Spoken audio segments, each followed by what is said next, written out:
আসসালামু আলাইকুম বন্ধুরা। আমি গেছিলাম জুম্মার নামাজ পড়বার। আর আমি একটা পার্সেল অর্ডার দিয়েছিলাম। আইডি পার্সেলটা আইসে আর আইনার রেডি আইতেছি পার্সেলটা আনবক্সিং করে এটার ভিত্তি কি আছে, আইনার আইডিয়া করে এই পার্সেলটার ভিত্তি কি ওয়ার বা কি অর্ডার দিছে। আইনার ভিডিওটা দেখতে দেবেন, আমি আনবক্সিং করতেছি কি আছে আইনার এদেরকে দেখতে দেবেন। উর্ফে প্লাস্টিকটা সরাই দিয়ে ভিত্তি একটা কার্টনের ভিত্তি আর একটা কার্টন চেষ্টা করতেছে চালায়া খুললে আইনার আনবক্সিং করে দেয় কি আছে ভিতরে বস্তুটা। বেশি এক্সাইটেড কার্টনটাই ছিঁড়া বা করে খুলবার টাইম নেই। তো এই যে এই বস্তুটা আইনারা বলতে হয় চিনবার পারছেন কি বস্তুটা, এটা মানে একটা শুধু মিনি স্ট্যান্ড আর কি অর্ডার দিয়েছিলাম ভিডিও বানাবার লাগে। এটা কত জানলাম আমি, আইনার দামটা কইতেছি, এটার দাম বেশি না, 216 টাকা পড়ছে। এই স্ট্যান্ডটা আমি মিশোর থেকে অর্ডার দিছি, একদম কম দামে পাইছি আর কি, মিনি স্ট্যান্ড কই পারবেন আর কি।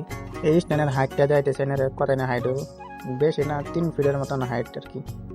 এর লগে যে কালাই দেখা দেখতেছেন এর চিপ বেলে ফটো উঠবো বা ভিডিও করা হবে না। তো মিনি স্ট্যান্ডটা কিরম লাগছে এনারা সবাই কমেন্ট করে জানান, আর ভিডিওটা লাইক করে দিন।